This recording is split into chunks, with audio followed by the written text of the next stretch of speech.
Hello, everyone. This is Dino Chris from Prehistoric Facts, and this is Prehistoric Facts Extra episode number 80. And so, this extra episode, we're going to be talking about the latest Tyrannosaur news that have come out in the past couple of weeks. And so, this has been a busy January so far for Tyrannosaurs. And since you know I'm a Tyrannosaur guy, I love Tyrannosaurs. And so, I'll give you some of the latest news of Tyrannosaurs. And so, we'll start with the first one. So, we'll start out with the news that came out last week about a new species of Tyrannosaurus called Tyrannosaurus macriensis. And so this is a brand new Tyrannosaur. And so this is a very exciting type of news right here. And so I'll actually go into the authors of this paper. And just so you know, I do actually have these papers in my files in my on my computer, so that way I can actually take a look at these papers and I can read through them. At least this one is not very long, so it actually doesn't actually take up too much of your time, and it's a very easy read. And so here are the authors of this paper. So the authors of this paper for Tyrannosaurus macriensis is Sebastian Dahlman, Mark Lowen, R. Alexander Pyron, Stephen Jasinski, D. Edward Malinzak, Spencer Lucas, Anthony Ferrello. I apologize if I butchered your last name. I apologize. Philip Curry, legendary Tyrannosaur expert, and Nicholas Longrich. And so these are the authors. So there's a lot of authors that are involved in this paper. Here are my positives of this paper. And there's not really any negatives of this paper. I enjoyed this paper. This is very easy read. And just so you know, I'll put both of these two papers that I'm talking about in the description down below. So this one I will put a link in the description down below, and then the next one I'll actually talk about a little bit later. That one will also be in the description down below. So that way you guys can actually take a look at these papers and look at them yourself, and you can actually take a look at what your positives and negatives about these papers. But so my positives is that it describes the history of the discovery. So this dinosaur was discovered back in the 90s, and there was at first it was thought to be just a Tyrannosaurus Rex, but as it was still in storage for many years, and then it just gets uh, looked at again, like almost 30 years later, and it kind of does feel like that this is actually going to be a much better understanding of this creature in terms of like how like comparison to Tyrannosaurus Rex and see if it does match with T Rex or is there differences. And another positive is where these fossils are found in terms of the rock, of the age of the rocks. This is 73 or 72 million years ago. So this is 4 million years before T Rex actually showed up in the fossil record. So this dinosaur is older than T Rex. And so this is very exciting right there. That this could be that this is a new Tyrannosaur. The location, it is in New Mexico, United States, and it's in the uh, Hall Lake Formation in New Mexico in the Late Cretaceous period. And so you can actually find that you can find the information about this rock formation. There is some pretty interesting dinosaurs there. There's some that have not been named just yet. Some that are still have to be fully researched to see if they are new species. But Alamosaurus is in this rock formation, and so yeah, this is actually exciting news right here. Skull design. This is actually a very interesting thing about the skull design, and part of the skull design I'll talk about right here is a much more slender snout compared to Tyrannosaurus rex, and so this animal does have a little bit of slenderness to it, but also still has the musculature that Tyrannosaurus rex is also known for, and so this does have some speed and some power with this dinosaur, and so this dinosaur does have a good bite force. It would have speed, and also would have all the senses necessary to be a very good predator. So good sense of smell, sight, hearing, you name it. It would actually have all these things. Size estimate. This is actually interesting here. Size estimate can be tricky sometimes with fragmentary fossils, especially involving the skull. They estimated this dinosaur to be pretty close to 35 feet in length, and could actually get 11 feet tall. So this is really close to the adult size of Tyrannosaurus rex. Now, I will say this there are some mainstream media articles that are saying this animal is as big or bigger than T-Rex. That is completely false. That is completely false. Do not look at those. Those are fake information. It is fake information. So please just make sure you look at this paper and also look at, like, say, the better scientific mainstream media outlets. So like Life Science or otherwise Discover Magazine, those sorts of things, or even National Geographic. Those are a little bit better than say like say CNN or CBS, because they do get information a little bit wrong on that. And it also does change the T-Rex ancestry. This is going to open up a huge door right here about looking at where does Tyrannosaurus Rex fit in to the Tyrannosaur lineage. Does it come from the Asian uh, ancestry, or does it come from the North American ancestry? But this one kind of does make it look like that this is in the North American ancestry, and of course, this is possibly the sister species of Tyrannosaurus rex. So this could be a sister species, and so I'll show you some pictures right here. So here are some of the images that are from this paper. And so this first image right here is to kind of taking a look at like the different types of bones. These are the skull bones, even the mandible right here, the dentary. So these would show differences between the two. So like Tyrannosaurus Rex's lower jaw right here, you kind of see it's a tad bit shorter than uh, T. macrantz, and so this would indicate that Macrantz is a little bit more slender than Tyrannosaurus rex, and some of the other skull bones here you can kind of take a look at it. But like I said, I'll put the link of the paper in the description down below. And here's a phylogenetic tree of Tyrannosaurs, and where it is placed. It is placed alongside Tyrannosaurus rex right here, and so it is placed alongside Tyrannosaurus rex, and that's interesting. You can kind of, and that's pretty cool there, and you can kind of see the size estimates right here compared to, so like Sioux and the holotype specimen of Tyrannosaurus rex, and so it is still a large tyrannosaur. And then this final image right here on the far right, this is where, and you can see where it's that little star is on the map right here, where T. macrantz has been found, and this is like the idea of what kind of bones have been found of the skull. It's very fragmentary. This is a very fragmentary specimen for this type of holotype, and so there's still more research to be done about this. But where it is lined in this geologic time scale is around 73 to 72 million years ago. So this is 4 million years before T. Rex. That is outstanding news. This is amazing news right here. My overall thoughts on this is very exciting. I think this does open up the gates for the looking at the Tyrannosaur phylogenetic tree, and also opens up the discussion of Tyrannosaurus rex ancestry. But even though the authors of the paper do say that this does not mean that this is a direct link to T-Rex, but this is close. This is close, but at least it does give us more information about this, but more research does need to be done in the Hall Lake Formation in New Mexico, and so hopefully that we can get more specimens at some point, get more specimens to see where does T. macrantz falls into the Tyrannosaur phylogenetic tree, and does it belong in as a sister species of Tyrannosaurus rex? This is exciting news. I do like this paper. This is very easy read.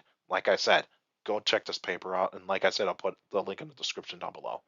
Now the next paper I'll be talking about. Yeah, here we go. Nanotyrannus is back in the news. Now this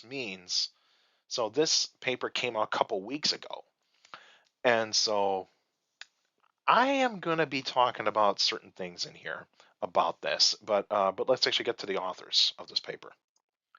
So the authors of this paper are Nicholas Longridge and Evan Saida. And so Nicholas Longridge appears again. So he has two Tyrannosaur papers that he was involved with. One, he was one of the lead authors, whereas the other is a little bit more of a contributor type of in the author, being an author in this paper. But like the previous one I talked about, he was more of a contributor than anything else. And so, yeah, so it's just two authors in this paper.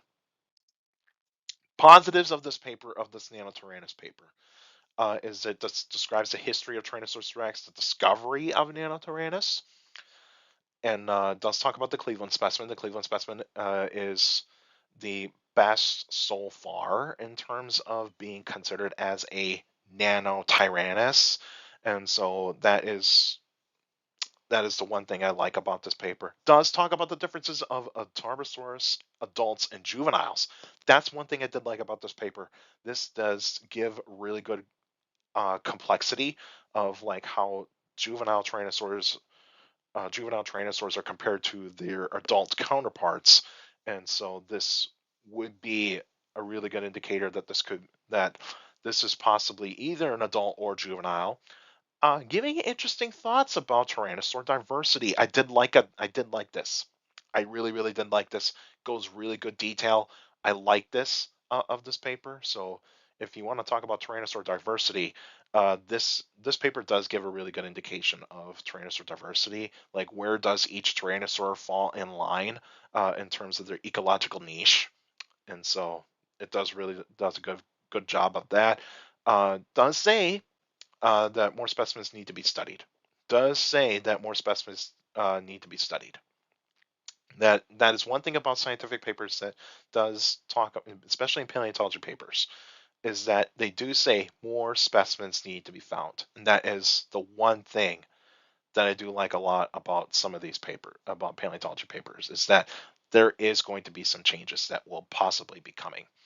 The skull bones, I did like the images of the skull bones, how they compare to like adult T-Rex and even some other types of juveniles of like say T-Rex or even like other juvenile specimens of other tyrannosaurs, but that remains to be seen. But at least I did like the images of the skulls, especially the skull bones. Now there's some mixed things that I have in here. So um, which I can say is both positive and negative. Growth stages is one thing I'm kind of mixed about. I did like it how they actually do show the growth stages of Tyrannosaurus rex and possibly Nanotyrannus. But the one thing I am a little bit concerned about is that did they do enough? Did they do enough of this? And sometimes it can be tricky to actually look at growth stages of juvenile dinosaurs compared to adults. Because with T Rex, we do have enough specimens to know which ones were adults, and so on and so forth. Skull design, this one's actually going to be like both a positive and negative, because like we all know the Cleveland specimen. Now, I would say this is that when you do look at like when you're looking at it from above, both like a Tyrannosaurus rex skull and the Cleveland specimen, you would think that like just because the skull is smaller, that means that it would actually be more slender, which is slightly true, But also, if you look at the back of the skull in terms of looking up from down on top of the skull, you would see they're nearly similar in terms of the back of the skull, in terms of how they're designed. So I would probably say hold off on that. I would probably not consider that as the greatest evidence to convince everybody that Nanotyrannus is a valid species. Tooth count is also a positive and a negative in this one. I would probably say that it's tricky with this one as well. Tooth count can matter if you're talking about if this is an adult, but also it could mean is that this could be a juvenile, but as they grow older, they can lose teeth, can lose certain types of tooth sockets in the jaw to actually be adaptable as an adult. Now, the mixed one here, the number one thing I do think is mixed here is the specimen named Jane. Now, Jane is categorized as a juvenile Tyrannosaurus rex. But this paper is using Jane as an example of that this could be Nanotyrannus. But I'm still mixed about this. This is not something to be taken too seriously about. So I would say keep an open mind about Jane. Don't actually take it like say, oh, you have to be on one side or the other. Don't think that way. But so these are the mixed ones. I do have negatives of this paper. One thing I do have to say is a negative is the amount of specimens that they did study with. They probably only used Jane and the Cleveland skull. I would say that probably they did not do enough research on this. I mean, I'm not taking anything away from these guys. I would probably say that there's more things need to be done with this to be considered as like given a point to be like, is Nanotyrannus a valid species? And one thing as a negative here is where does Nanotyrannus fit in the Tyrannosaur phylogenetic tree? I have problems with this.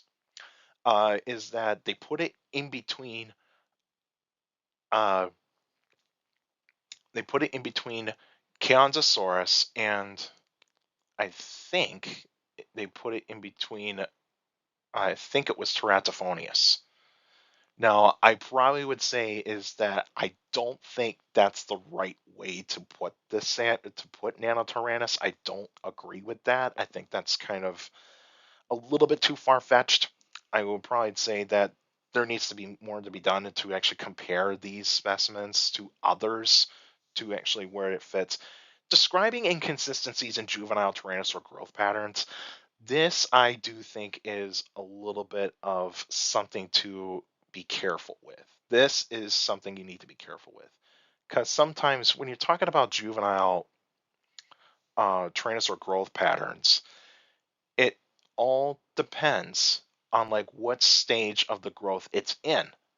So far we know Jane died around 11 or 12 years old, and that would have been near the beginning of the huge growth spurt that Tyrannosaurus Rex would have gone in.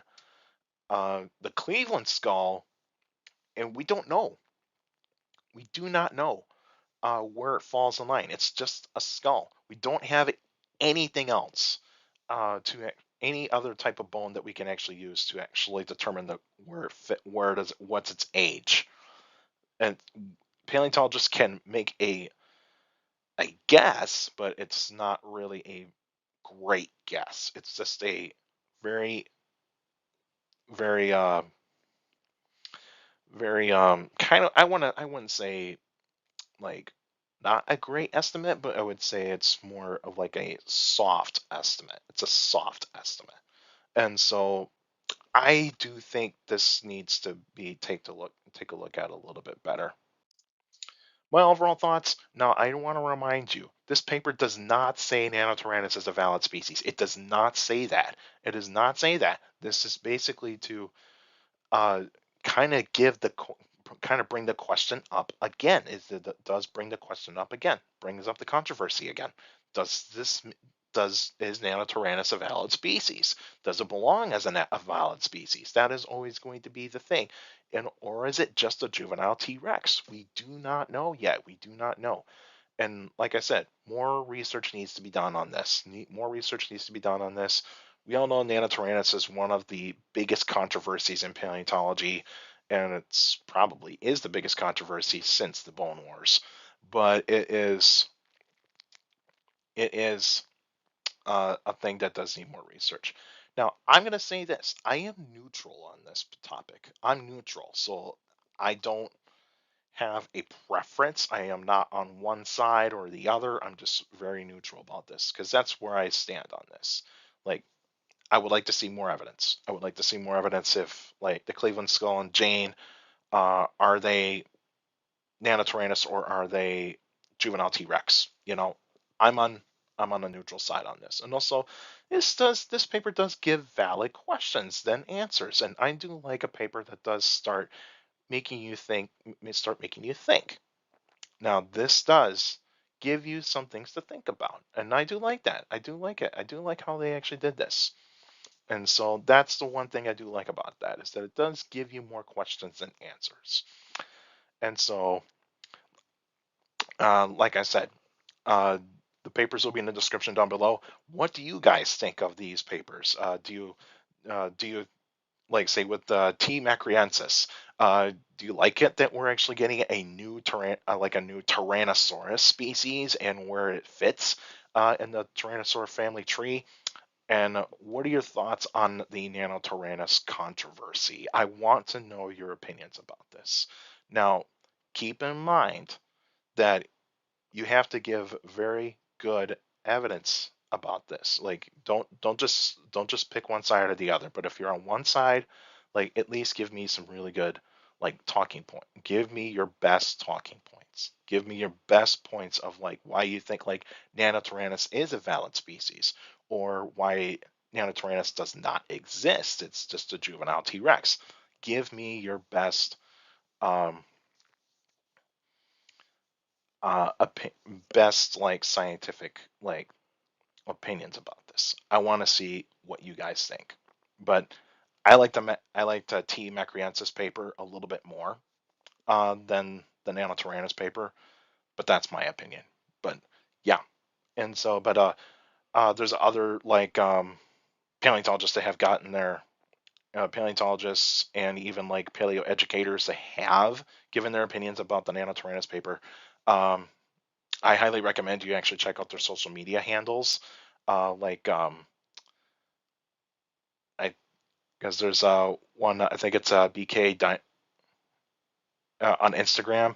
I think her name is Becky, or Bethany or somewhere around there. But her in her Instagram, she did give a very good reel about like this like Nanotyrannus paper, and I'd say she does make very valid points, and so go check it out. Check out any like paleontologist or um, paleo educator social media handles. They have really good opinions about this, and they got very valid points about like both of these papers. So please check those out.